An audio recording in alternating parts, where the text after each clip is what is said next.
opposé à la conquête des hommes.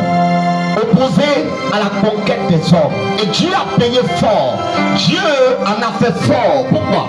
Parce que Dieu donna son Fils unique. Waouh! Afin que quiconque croit en lui ne périsse point, mais qu'il ait quoi? La vie éternelle. Dieu, pour que toi et moi nous soyons sauvés, il en a fait fort. Pour nous gagner, pour nous donner le ciel, pour pardonner nos péchés. La Bible dit que nous étions tous errants et chacun suivait sa propre voie dans le péché. Et Dieu était éloigné de nous à cause de nos péchés. À cause de nos péchés, Dieu n'était pas là. Mais il fait au milieu de nous par le nom d'Emmanuel, dont Esaïe pouvait dire: la Vierge sera enceinte et elle enfantera un fils et on lui donnera le nom, quoi? Emmanuel. Dieu dit, Dieu est avec nous. Dieu prend la résolution de poser les pas parmi les hommes. Dieu prend la résolution de poser les pas parmi les hommes, assister à ta souffrance, participer à ta souffrance, voir comment tu vis, afin de pouvoir te rétablir. Et ce Dieu t'appelle. La Bible dit le Fils de l'homme, le Fils de Dieu bien-aimé. Dieu nous a appelés des ténèbres. Il nous a transportés dans le royaume de quoi?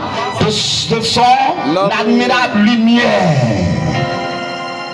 Frère, je ne me vois plus dans le mal, je ne me vois plus dans les ténèbres, je me vois dans le royaume de Dieu, le royaume vainqueur, le royaume dans lequel quand tu es, Satan ne peut te vaincre. Ce monde est détruit, Babylone est tombée. Où vas-tu? Babylone est tombée. Le mal devient de plus en plus assidu. Le mal est en train de croître. L'abomination, les jeunes filles dans les rues, la prostitution prend de l'ampleur. Le mal aujourd'hui, la méchanceté au cœur des hommes est devenue aujourd'hui une monnaie courante. Bien aimé, toutes ces choses sont en train d'annoncer le retour de Jésus. Jésus arrive. Il est l'heure de préparer, bien aimé, tes bagages. Il est l'heure de préparer, bien aimé, ton sac. Parce qu'il viendra comme un voleur.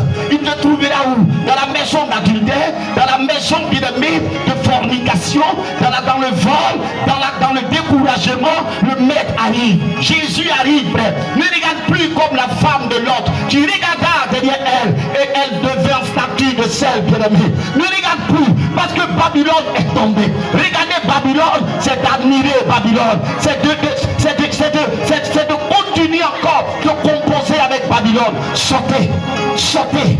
Dis à celui qui est à côté de toi, sortons de Babylone. Sortons. Babylone, c'est le monde dans lequel nous sommes. Je vais terminer mon message ce matin. Babylone, c'est le monde dans lequel. C'est le monde dans lequel le diable connaît ta faiblesse. Le diable sait que tu as besoin de mariage. Le diable sait que tu as besoin d'argent.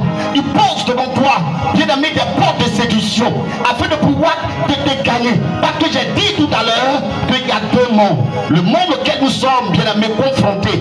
Bien aimé, c'est le monde satanique. Le monde de Dieu veut nous gagner. Mais le monde satanique, bien aimé, est avec nous sur la terre. Et qui nous empêche de nous disposer. Qui nous empêche de prier. Regarde combien de temps tu as passé sans prier, sans jeûner. Regarde combien de temps tu as lassé sur ton lit, en train de dormir. Parce que le monde des ténèbres marche pour t'empêcher d'entrer. Pour t'empêcher d'entrer.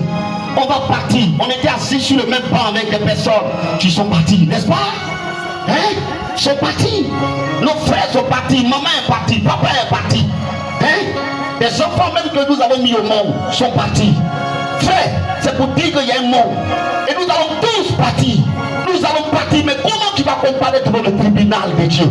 Comment tu vas comparaître devant le tribunal? Ce jour-là, ta fortune t'abandonnera. Ce jour-là, des fortunes, des bijoux, des rouges à lèvres, des mèches, bien aimé, tes copines, tes copains vont t'abandonner. Et tu seras seul face au jugement de Dieu. Tu le veux ou pas? De toutes les façons, aujourd'hui c'est le jour du jugement. Tu vas faire comment? Tu es fatigué à cause de quoi? L'argent. Tu es fatigué à cause de quoi? C'est quoi qui te fatigue? Il a payé le prix pour toi. Il était pendu au poteau de la croix pour toi. Ils ont percé ses mains à cause de toi. Ils ont percé ses pieds à cause de toi. Il était outragé, craché sur son visage, maltraité,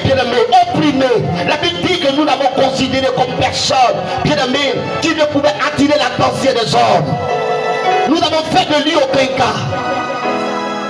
Oh, c'est lui qui est venu payer le prix pour nous. Il a porté nos souffrances à la croix. Aujourd'hui, nous courons. On court derrière des choses éphémères. Pendant ce temps que ta voisine ne connaît pas Dieu, pendant ce temps que tes enfants ne connaissent pas Dieu, ton village ne connaît pas Dieu, ta responsabilité, tu dois vraiment y penser.